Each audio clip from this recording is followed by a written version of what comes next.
Hi, my name is Carrie Valdez with Parent Talk with Carrie, and I wanted to talk to you today a little bit about back to school. Some of you guys might have started already. Some of you might start within the next month or so.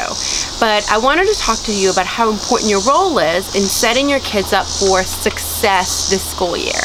And what I mean by that is that when you have strong negative feelings about the school or strong negative feelings about some of the teachers, that can set up the kids to have a negative school year, to have a negative outlook on the school, on the teacher that they have, and all those things play a role in their success in the school year. So, if you have been poo-pooing the school or poo-pooing the teachers or the potential teacher that you definitely don't want to get, this is the time to actually start taking it all back. This is the time to say things like, you know what, everybody has a different experience with every teacher. You know, I might not have had a good experience with this teacher, your brother might not have had a good experience with this teacher, but that doesn't mean that you won't, because you are a completely different kid. Or just because your friends didn't particularly care for her does not mean that this is not going to be a good teacher for you. I've heard that she's really nice. I know that she's really strict. I think that's a really good thing. You could learn a lot from her.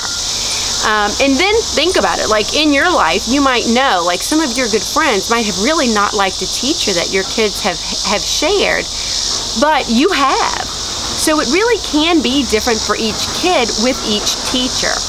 So the key is kind of to set them up for success. Have it in their head that this is going to be a great year. You have a good teacher, you're at a good school, those kinds of things are going to help start the school year out on a very positive note. Now, I also wanted to talk to you about the first 2 weeks of school.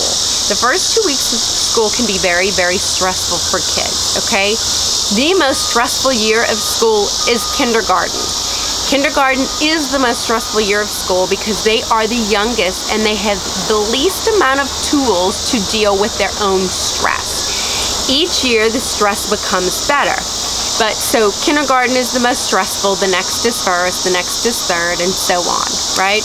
The goal is that by the time they get into high school, they kind of, this is old hat, they know how to manage that stress of starting school and stuff. So,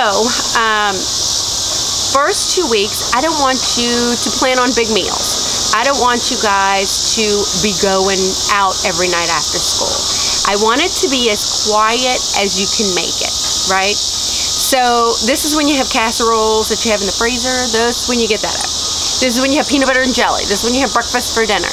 And my whole reason in that is it's so that you are emotionally available for the kids, right? This first couple of weeks of school, it doesn't matter what age they are. I'm even talking about high schoolers, okay? That you're available. So when they want to say something, you can do it. You're right there. You don't have to wait for something to stop cooking. You don't have to wait until we get home. You don't have to stop them. They can just share or not. With little ones, sometimes it might just be sitting with them to watch TV. Just being near them is the emotional availability that I'm talking about, right?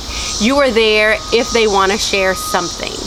And be real careful with how you respond. I want you to not be critical, okay?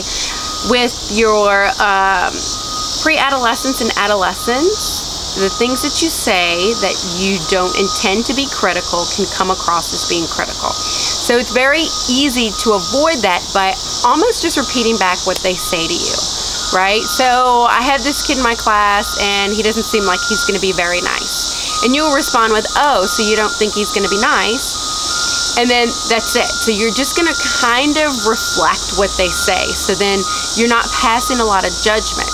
So don't say it sarcastically, oh what, some kid doesn't like you in class? That's not going to work either, right? That's being critical because you don't know what's going to happen. If this is a new kid, this could be the kid that's at your house next week, right? Then what are you going to do? So be careful about how you respond to stuff, but really just being there is going to be significant. And I mean like sitting and watching SpongeBob if that's what you need to do. I know how painful that can be for some people sometimes, but if that's what they want to do and I want you to have this emotional availability, then do that. Or fold the laundry with them there. Or cook and prepare the easy pie dinner, whatever it's going to be easy, but have them help you and cook with you in the kitchen too. so that it is available for them to process their day with you if they want to.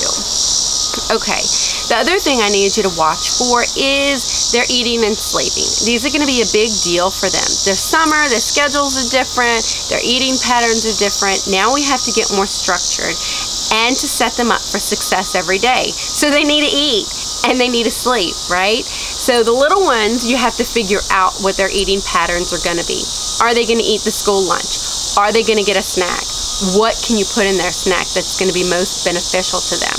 This is when I need you to really pay attention to these things with the kids. What time do I need them to go to bed for them to not be cranky when they get home? The first 2 weeks of school, the kids can be whiny, cry a lot, they can start having tantrums again, they can get very angry, they can start fighting with their siblings more. All of this has to do with the stress of starting school, figuring out the food patterns that they need and the sleeping patterns that need to change, right? So that's why I'm saying 2 weeks, and with some kids it can be a lot longer. It can be like 3 to 4 weeks even, for them to just kind of get into the groove of school and understand what their expectations are. And nobody knows your child better than you, so you will know what's going on, right? So set them up for success. Be positive about the school year. Monitor their food, see what they're eating and not eating.